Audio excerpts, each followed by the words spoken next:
জয় রাধে, জয় রাধে, জয় রাধে, জয় গৌর, জয় গিরিধারী, জয় Gopal.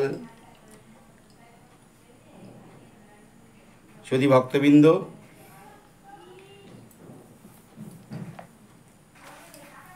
14ই Kartik, 1 November শনিবার। 14ই Kartik, 1 November শনিবার উত্থান একাদশীর ব্রত মাহাত্ম্য কথা। এই উত্থান একাদশীতে দামোদর মাস সমাপন হবে এবং যারা গোস্বামী মতে ব্রত উপবাস করবেন তাদের ব্রত হচ্ছে 14ই কার্তিক, 1 নভেম্বর। আর নির্বাক্য মতে যারা ব্রত করবেন একাদশী ব্রত তাদের হচ্ছে 15ই কার্তিক, 2 নভেম্বর রবিবার। তাহলে এখানে গোস্বামী মতে অর্ধ ও নির্বাক্য মতে পড়াহে একাদশী, উত্থান একাদশীর ব্রত উপবাস। এই একাদশীর দ্বাদশীর দিনে আমাদের যারা যারা যারা আমরা দামোদর মাস ব্রত করেছি বা ব্রত করেছেন প্রত্যেকেই এই দামোদর মাসে এই কার্তিকে 14ই কার্তিকে 15ই কার্তিকে রবিবার দ্বাদশী ব্রত সমাপন হবে, দামোদর ব্রত সমাপন হবে। তো এই একাদশীর আজকে ব্রত মাহাত্ম্য কথা আপনাদের সামনে তুলে ধরছি। কৃপা করে সবাই একাদশীর মাহাত্ম্য শ্রবণ করবেন এবং প্রত্যেকেই একাদশী করে এই একাদশীর মাহাত্ম্য অবশ্যই শ্রবণ করবেন। জয় রাধে, জয় রাধে, জয় রাধে। এই ব্রতকথা ভবিষ্যৎ পুরাণে শ্রীকৃষ্ণ অর্জুন বার্তার রূপেতে ব্যাখ্যানে। অর্জুনের প্রশ্নোত্তরে কহে যদুপতি, কৃষ্ণা অগ্রহায়ণে যে একাদশী তিথি উৎপন্না নামেতে তাহা বিবিধ ভুবন, উক্ত দিবসেই একাদশী সৃজন। এ প্রসঙ্গে আছে এক পূর্ব ইতিহাস, সবার আজ্ঞাতে তাহা করিব প্রকাশ। মানে শ্রীকৃষ্ণ অর্জুন প্রশ্ন করছেন শ্রীকৃষ্ণের কাছে, হে প্রভু, এই একাদশী তিথি, একাদশী কি বা এই নামে এই একাদশীর নাম কি, একটু কৃপা করে আমার কাছে বলুন। কারণ কৃষ্ণ অজ্ঞানী যে একাদশী তিথি উৎপন্ন নামেতে তাহা বিবিধ ভুবন, এই উক্ত দিবসেই একাদশী সৃজন। এই উৎপন্ন একাদশীর মধ্যেই একাদশী সৃজনটা হয়েছিল, সেই কথাটাই আজকে আলোচনা হবে। এ প্রসঙ্গে আছে এক পূর্ব ইতিহাস, সবার আজ্ঞা জ্ঞাতার্থে তাহা করিব প্রকাশ।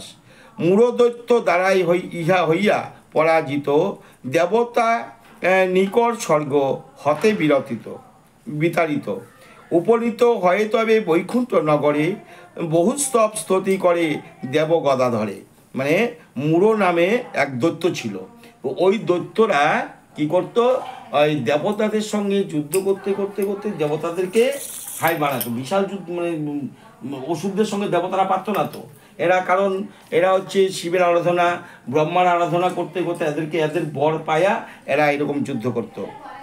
এই করতে করতে গেল কোথায়, বৈকুণ্ঠ নগরে। ওহে প্রভু জগন্নাথ, ওহে বিশ্বপিতা, শরণ্য বরণ্যে তুমি বিপদের ধাতা, সবাকার হিতকারী তুমি দয়াময়, তুমি করিছ প্রভু সৃষ্টি স্মৃতিলয়। চতুর্দশ ভুবনেতে তুমি যজ্ঞেশ্বর, তোমার মহিমা যত ব্যাপ্ত চরাচর। দৈত্য দ্বারা স্বর্গভ্রষ্ট মরা দেবগণ, সবারই করহ রক্ষা লইনু শরণ। এখন দেবতারা এই মূঢ়দৈত্যের সঙ্গে যুদ্ধে পরাজিত হয়ে সবাই পলায়ে চলে গেল কোথায়, অনাদি গোবিন্দের কাছে। গোবিন্দের কাছে গিয়ে বলছে, হে জগতের নাথ জগন্নাথ, হে প্রভু চতুর্ভুজ নারায়ণ, হে গদাধর, তুমি সর্বস্রষ্টা, তুমি বিধাতা, তুমি রক্ষক, তুমি বক্ষ, তুমি আমাদেরকে রক্ষা করো। এই মূঢ় অসুরের কাছ থেকে আমাকে রক্ষা করো। দেবতাগণের প্রতি শ্রবণেতে প্রীত, অভয় দানিতে সবে কহিন অচ্যুত। কে সেই মায়াবী দত্ত, দাও পরিচয়, আমাকে সকল কহ হইয়া নির্ভয়। তখন শ্রীকৃষ্ণ ভগবান অনাদি গোবিন্দ চতুর্ভুজ নারায়ণ বলছে, কে মূঢ়, সে কে ওইটা, আমাকে পরিচয় দাও, হ্যাঁ আমাকে পরিচয় দাও। দেবরাজ কহে, বলশালী দত্ত মূর, রাজধানী ছিল তার চন্দ্রাবতীপুর। তখন দেবরাজ ইন্দ্র বলছে, দেখেন প্রভু এ বলশালী দৈত্য, ওর নাম হচ্ছে মূর, আর ওর রাজধানী ছিল চন্দ্রাবতীপুর, ও চন্দ্রাবতীপুরে তার রাজধানী। আমাসহ সর্বদেবগণে পরাজিয়া স্বর্ণ সিংহাসনে বসে সবে বিতাড়িয়া। দেববৃন্দ সকলে হইয়া একত্রিত, অসমর্থ তাহাকে করিতে পরাজিত।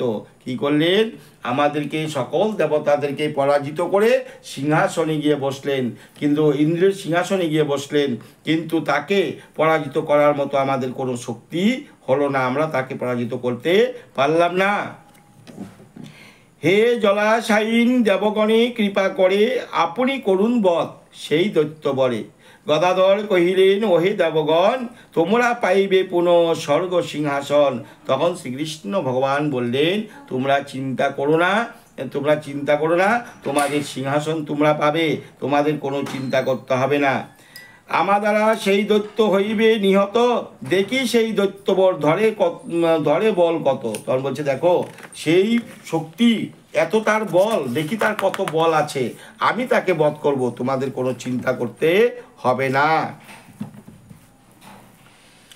এত কহি মূলস্থানে হয়ে উপস্থিত, যুদ্ধে মাতিলেন হরি দৈত্যেরও সহিত। অস্ত্র শস্ত্র পরাজিত নারী গদাধর মলযুদ্ধ করিলেন অনেক বৎসর। তখন অস্ত্র নিয়া মলযুদ্ধ, মানে অস্ত্রশস্ত্র বাদ দিয়া প্রথম অস্ত্র দিয়া যুদ্ধ করলেন।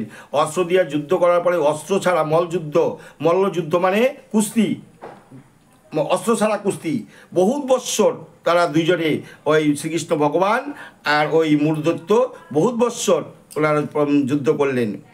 তথাপিও অসমর্থ দৈত্যে পরাজিতে গেলেন বদরিক আশ্রমে বিশ্রাম লভিতে। তখন শ্রীকৃষ্ণ ভগবান মানে অসমর্থ, তাকে বধ করতে পারছে না, অসুরকে বধ করতে পারছে না, তখন শ্রীকৃষ্ণ ভগবান বদরিকা আশ্রমে বিশ্রাম লবার জন্য গেলেন। তথা সুবিশাল গুহা নামে হেমবতী, ক্লান্ত হয়ে নিদ্রায় মগন লক্ষ্মীপতি। তখন কি করলেন? বহুত বৎসর তপস্যা করলেন, মানে যুদ্ধ করলেন, তো ক্লান্ত হয়ে গেছেন। তখন বদ্রিকা আশ্রমে ওখানে বিশাল একটা গুহা আছে, ওই গুহাটার নাম হচ্ছে হেমবতী। ওখানে গিয়ে উনি মানে লক্ষ্মীপতি গিয়া নিদ্রায় মগন হয়ে গেলেন। সে গুহায় প্রবেশী নিদ্রিত গদাধরে উদ্যত হইল দৈত্য বিনাশের তরে। হেনকালে শ্রীবিষ্ণুর শরীর হইতে এক নারী সমুৎপন্না দৈত্য বিনাশিতে। এখন শ্রীকৃষ্ণ ভগবান যখন এই গুহার ভিতরে গিয়ে উনি নিদ্রায় মগ্ন হয়ে আছেন, গভীর নিদ্রায় ঘুমিয়েছেন, আর এদিকে অসুরও কী করলেন? ওই গুহার ভিতরে প্রবেশ করলেন। গুহার ভিতরে প্রবেশ যখন করলেন, প্রভুকে যখন মারতে যাবে, সঙ্গে সঙ্গে এই প্রভুর শরীর থেকে একটা কন্যা, সুন্দরী রূপসী নারী একজন সৃষ্টি হলো। দীপ্তিময়ী নারী সেই অস্ত্র শস্ত্র করে, মূঢ়সনে রণে মাতে বহুক্ষণ ধরে। অবশেষে কইল তার মস্তক ছেদন, হেনকালে জাগ্রত হলেন নারায়ণ।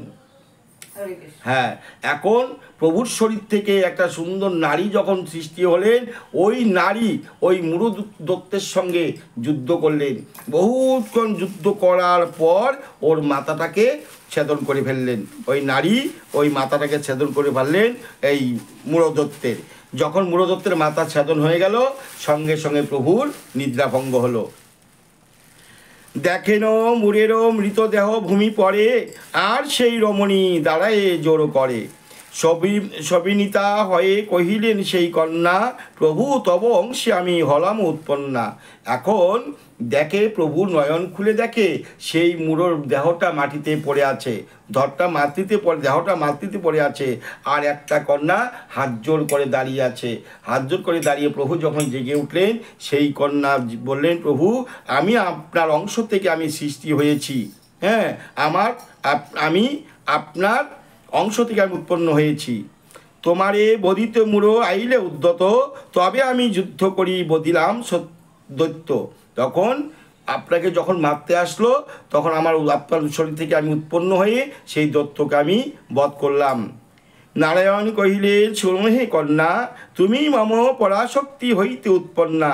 একাদশী তিথি যুগে উৎপত্তি তোমার, একাদশী নামে হবে জগতে প্রচার। ঠিক আছে বাবা, মা তুমি যখন এই দিনে উৎপন্ন হয়েছ, তাহলে আজকে একাদশীর দিন, এই একাদশীর দিনে যখন তুমি আমার অঙ্গ থেকে, আমার শরীর থেকে তুমি উৎপন্ন হয়েছ, তোমার নাম দিলাম আজকে থেকে একাদশী। তোমার নাম একাদশী, এই একাদশী জগতে প্রচার হবে। পারলোক পালন করিলে এই একাদশী ব্রত, লভিবে অক্ষয় সুখ সর্বপাপ হত। তোমার একাদশী ব্রত যদি যারা করবে, তাদের কোনো পাপ থাকবে না, সর্বপাপ থেকে মুক্তি হয়ে, সর্বপাপ ক্ষয় হয়ে সর্বসুখ তারা প্রাপ্তি হবে। হে অর্জুন, যে পালন করে এই তিথি, তাহাতে প্রদান করি আমি পরাগতি। মাহাত্ম্য করিয়া পাঠ অথবা শ্রবণে, লভয়ে অধিক ফল এই ব্রত পালনে। যারা এই মাহাত্ম্য শ্রবণ করবে বা একাদশী ব্রত করবে, তারা অবশ্যই ফলদায়ক হবে বা একাদশীর ফল প্রাপ্ত তারা হবে। জয় রাধে, জয় রাধে, জয় রাধে।